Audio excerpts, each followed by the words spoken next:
Mas esse é um caso que precisa de maior repercussão nacional. O Brasil precisa saber dessa história porque foi um trabalho exemplar de defesa da democracia.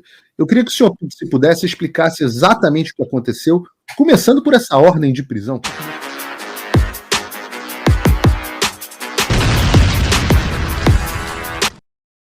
Vivemos uma ditadura do judiciário. Lembrando que tem muita gente que está acompanhando este programa pelos canais que nós temos, que estão no Brasil, né? Então estou falando do Paulo Figueiredo Show, do Fio Diário, até da TV Flórida, que está liberada do Brasil, mas tudo isso pode acabar num passe de mágica, porque tem uma pessoa que pode decidir o que você tem direito ou não de ver de conteúdo, né? Uma pessoa que pode, por exemplo, queimar os livros que ele não quer que você leia.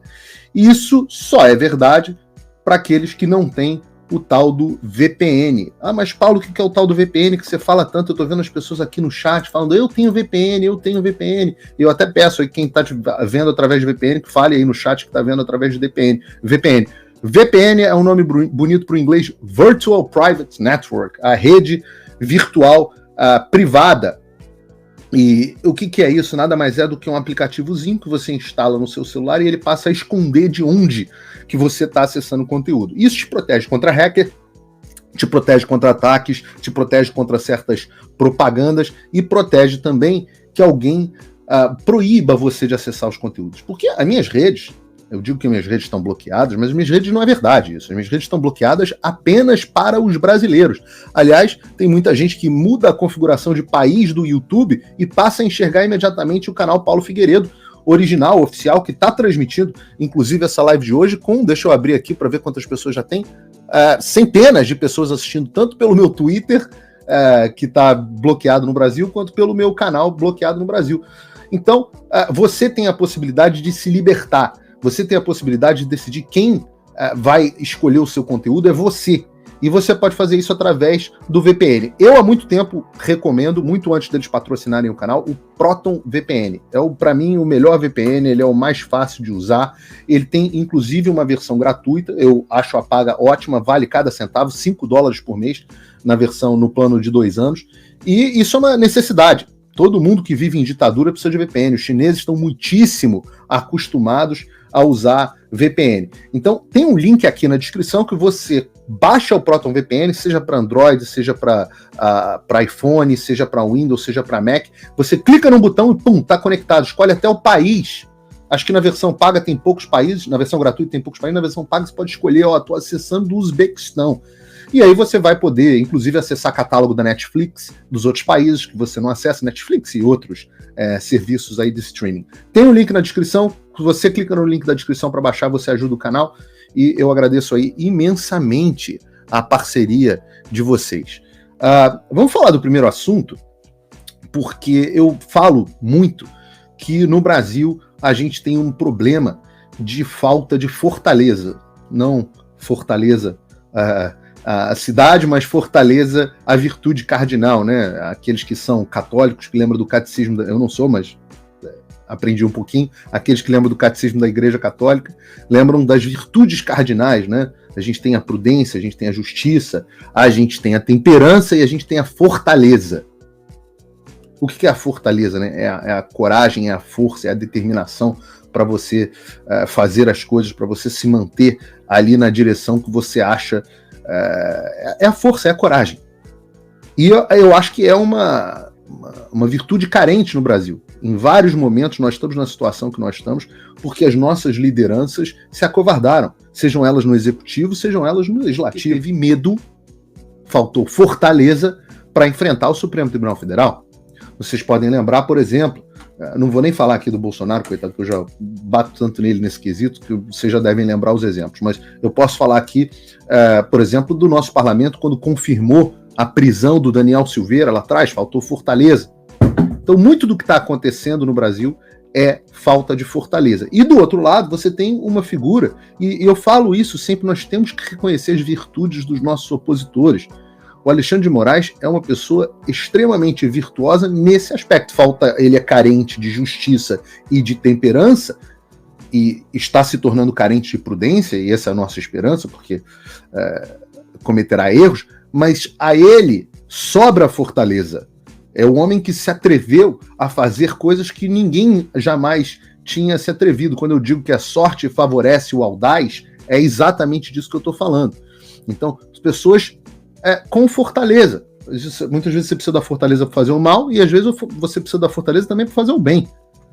E hoje, nessa semana, nós tivemos um exemplo de fortaleza ímpar na história do Brasil. Eu diria ímpar na história do Brasil.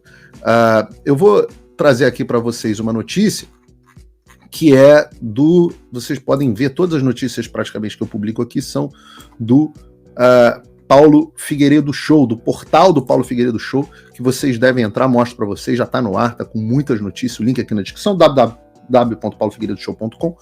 E essa notícia aqui, muito interessante, destaque do Brasil: a Assembleia Legislativa enfrenta Moraes e decide soltar deputado.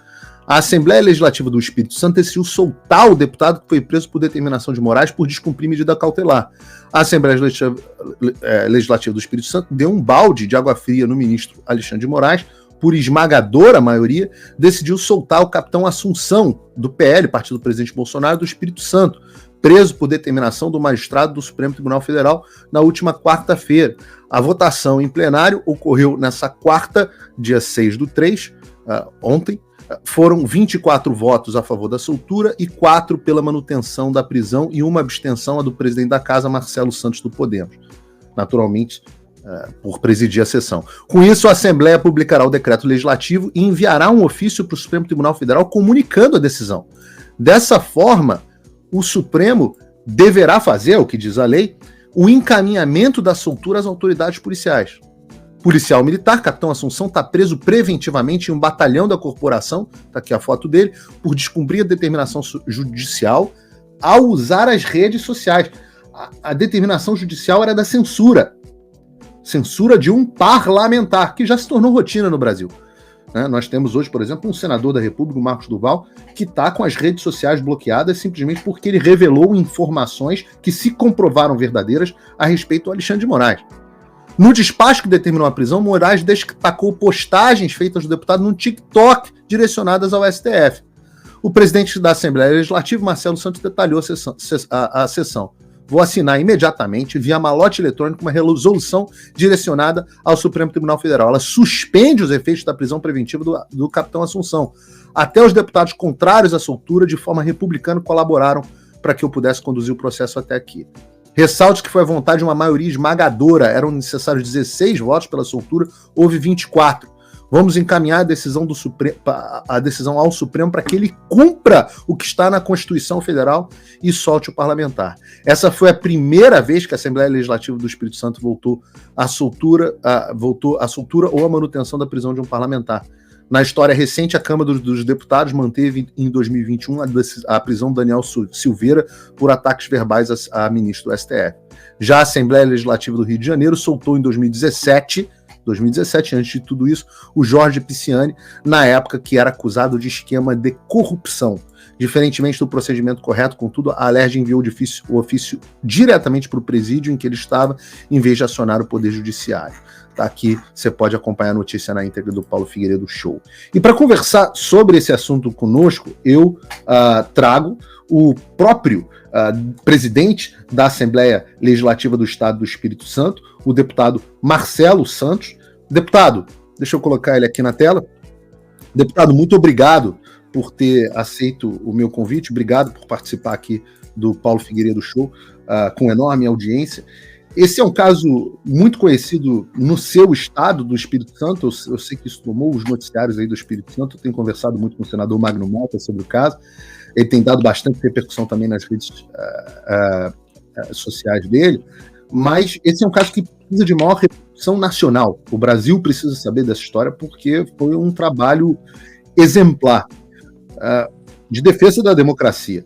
Eu queria que o senhor, se pudesse, explicasse exatamente o que aconteceu, começando por essa ordem de prisão, o que motivou a ordem de prisão. Tudo bem, Paulo Figueiredo? Tudo bem, todo mundo aí que está seguindo nesse canal bacana, você é uma figura, volta e meia nós estamos aí acompanhando o seu trabalho, para mim é uma satisfação poder estar aqui com você e todo mundo que está linkado nesse momento agora. Bom, me apresentar, né, como você mesmo disse, eu sou Marcelo Santos, deputado estadual, presido a Assembleia Legislativa do Estado do Espírito Santo. Já estou na vida pública um bom tempo, né? Eu tive um primeiro mandato de vereador, estou no 6º mandato consecutivo como deputado estadual, tenho uma experiência de vida pública, já assisti muita coisa também na vida pública, e nesse momento que eu tenho a oportunidade, que os meus colegas deputados me deram, de presidir a Assembleia, eu não poderia fazer nada diferente a não ser garantir o direito constitucional que tem um parlamentar e a previsão constitucional de que nenhum parlamentar pode ser preso, salvo flagrante ou por crime inafiançável, que não ocorreu com o deputado Capitão Assunção. Mas essa foi uma decisão que pegou todos nós capixabas de surpresa, né? Tanto na surpresa da prisão, quanto no conteúdo da decisão. Eu só tive a oportunidade de conhecer, até porque quero registrar que no primeiro momento da prisão do deputado Capitão Assunção, eu movimentei toda a nossa procuradoria da Assembleia para que estivesse ao lado dele, garantindo que ele estivesse no local adequado e garantindo as suas prerrogativas constitucionais e, como parlamentar, tivesse todos esses quesitos, itens observados. A partir daí, aguardei o que prevê no artigo 53 da Constituição Federal, replicada aqui na nossa Constituição Estadual, de que o judiciário, numa prisão de flagrante delito e de crime inafiançável, até porque era isso que constava na decisão, deve encaminhar à Casa Legislativa, seja Congresso Nacional ou a Assembleia, que foi o nosso caso. Ele encaminhou dentro do prazo, vale o registro, e ao chegar essa matéria em minhas mãos, imediatamente, por ser algo novo, inédito, nunca passamos por isso na Assembleia, eu convoquei todos os parlamentares para dizer que nós estaríamos adotando aquilo que está previsto na Constituição Federal, que é votar e decidir se nós faríamos pela manutenção ou pela manutenção da prisão ou pela soltura do deputado Capitão Assunção. Como não um rito a seguir dentro da Assembleia, eu imediatamente constituí uma comissão especial, aprovada inclusive por todos os deputados, e eu saquei de duas comissões que fazem parte do parlamento, que é a Comissão de Justiça e a Corregedoria, nomeei 7 membros para que pudesse fazer parte dela e deleguei o deputado Lucas Escaramuça para poder presidir e relatar. Feito isso, abrimos prazo para o advogado deputado Capitão Assunção para que ele pudesse apresentar a defesa escrita, que ele abriu mão, mantendo apenas a defesa oral, e a partir daí dialoguei com os meus colegas deputados, colocando para eles tudo aquilo que de fato nós deveríamos fazer. Fui cobrado para que não colocasse em questão essa decisão, mas como é que eu faria isso, um político de chão de fábrica, sabendo que nós temos a Constituição e as leis, e jamais seria este deputado que não cumpriria a Constituição e as leis, mesmo sendo uma decisão que chegou do Supremo Tribunal Federal, com todo respeito. Daí, eu aguardei a manifestação do nosso relator, que colocou no plenário da comissão especial, aprovado por unanimidade. Em seguida, coloquei no plenário da Assembleia, aprovado por uma maioria esmagadora de 24 deputados. Nós éramos 29, porque o deputado Capitão Assunção ausente por estar encarcerado, e eu, por conta de regimento interno, não podia votar, salvo se fosse pelo desempate, mas declarei meu voto à imprensa que, se pudesse votar, votaria pela suspensão dos efeitos da decisão do Supremo Tribunal Federal para que o deputado Capitão Assunção pudesse ser solto. Eu quero chegar nessa... Eu quero chegar nessa parte especificamente, deputado, perdão pela interrupção, mas eu queria entender exatamente, o senhor teve acesso à decisão, por qual motivo o parlamentar estava preso? O que constava ali dentro? O que ele tinha feito? Qual era esse crime gravíssimo que ele tinha cometido? Porque, como o senhor bem disse, a Constituição diz que parlamentares só preso por crime em flagrante. Que crime em flagrante que havia sido cometido? Na verdade, o que se estava na decisão é que ele cometeu o crime de postar nas suas redes sociais o que foi denunciado em dezembro de 2022 e a decisão veio agora, em 2024, ou seja, não há flagrante delito e nem crime inafiançável. Mas qual é o artigo do Código Penal que proíbe o cidadão de fazer postagem nas redes sociais? Porque eu tenho uma certa curiosidade, né? Normalmente, eu não sou advogado, mas eu tenho uma certa... uma certa Isso. prática com processo penal, e normalmente, quando você tem uma decisão, você tem, olha, ele infringiu tal artigo do Código Penal e por isso ele está sujeito a essa medida. Qual o artigo do Código Penal mencionado? Não foi, ele não infringiu nada em relação ao Código Penal. A citação foi de que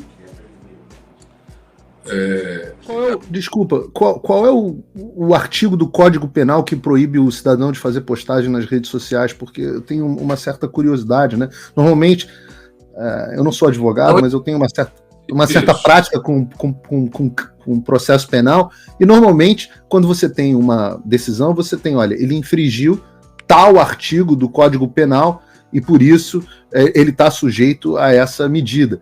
Qual o artigo do Código Penal mencionado? Não foi, ele não infringiu nada em relação ao Código Penal. A citação foi de que quebra de medida cautelar, mas essa quebra de medida cautelar citada, ela foi solicitada em dezembro de 2022, quando havia de fato uma postagem em 2022, o que não existe mais. Ou seja, não houve contemporaneidade para cumprir tal medida. Por isso que o parlamento decidiu de que não havia flagrante em não cumprir essas medidas e muito menos havia crime inafiançável. As medidas cautelares, quando foram decretadas, porque parece que o texto da lei é um pouco vago a esse respeito, né? Quando as medidas cautelares foram determinadas, o parlamento foi ouvido a respeito dessas medidas cautelares? O parlamento validou, a Assembleia validou a imposição dessas medidas cautelares? Como não houve prisão, a Assembleia só funciona nesse caso. Não houve prisão, então as medidas cautelares foram impostas a vários cidadãos, inclusive parlamentares país afora. O que vale o registro, como nós não tivemos acesso a todo o processo, porque ele tramita em segredo de justiça. Nem os senhores têm acesso aos processos? Nem os senhores parlamentares, presidente da casa?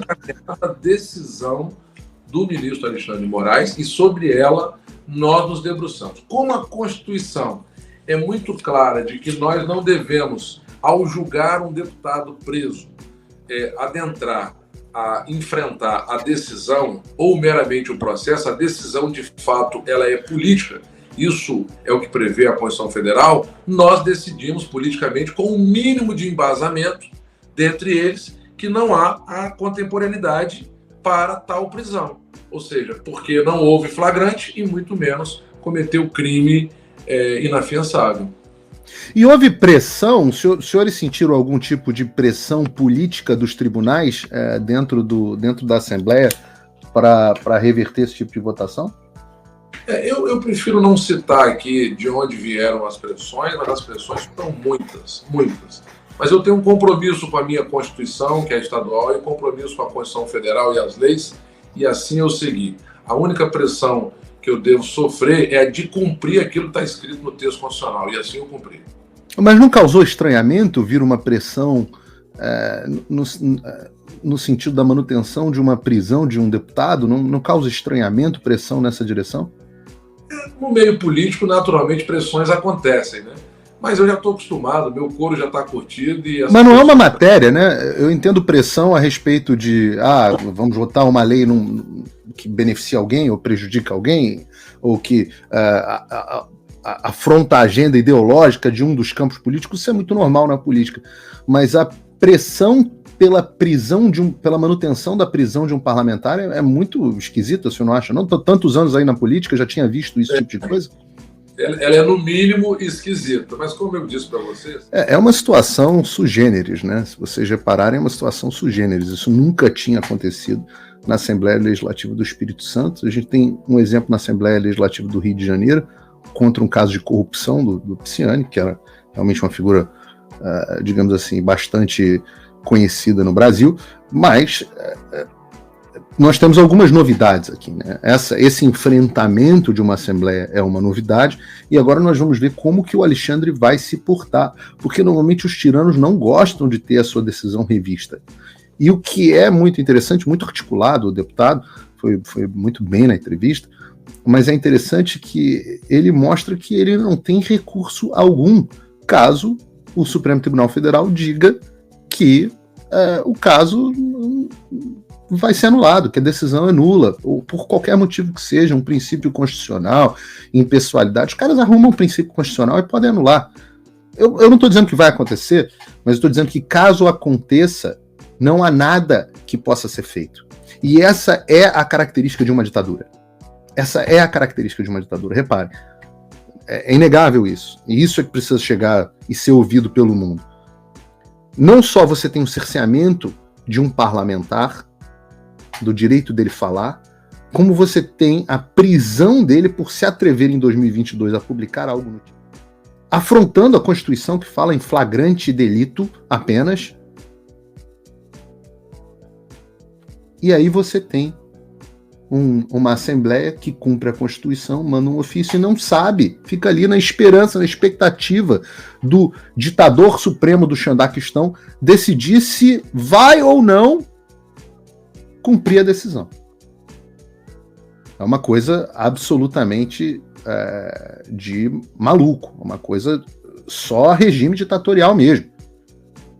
Em nenhum momento, ninguém que envisionou, né, ninguém que imaginou a República, imaginou que um poder tivesse supremacia sobre todos os outros. E há aqui a subserviência. O Poder Judiciário, por favor, considere aqui a nossa determinação. É uma situação de surrealismo. Oi, eu vou ter que parar o vídeo só para te atualizar. A perseguição implacável continua. Desde dezembro de 2022 eu continuo sem passaporte, com as contas bancárias bloqueadas, redes sociais banidas no Brasil e muito mais. Agora estão vindo atrás de mim até porque eu contei para vocês os bastidores do que acontecia com os militares. E a novidade é que o Locals, onde muitos me apoiavam, fechou o acesso aos brasileiros por conta do STF. Então criei uma nova forma de você me apoiar diretamente. Você pode ser agora meu apoiador com uma pequena quantia por mês e ter acesso a vários conteúdos exclusivos, ou você pode agora também ser o meu patrono e passar a integrar comigo o meu grupo de elite, um grupo fechado de WhatsApp só para os patronos, além de fazer reuniões de Zoom mensais comigo para a gente discutir a situação do Brasil e do mundo. Se você quer que eu continue fazendo o meu trabalho, me apoia, use o link da descrição e eu garanto que eu vou continuar fazendo a minha parte. Muito obrigado. Faça o tal do triplo C. Curta, comenta e compartilhe. Você pode fazer essas 3 coisas que ajudam o algoritmo a aparecer. Mas eu não estou brincando não, pessoal. Dá uma paradinha agora de 1 segundo e clica no joinha. É importante que você faça isso. Porque se você não fizer, inclusive atrapalha o vídeo. Parece que o vídeo é menos relevante.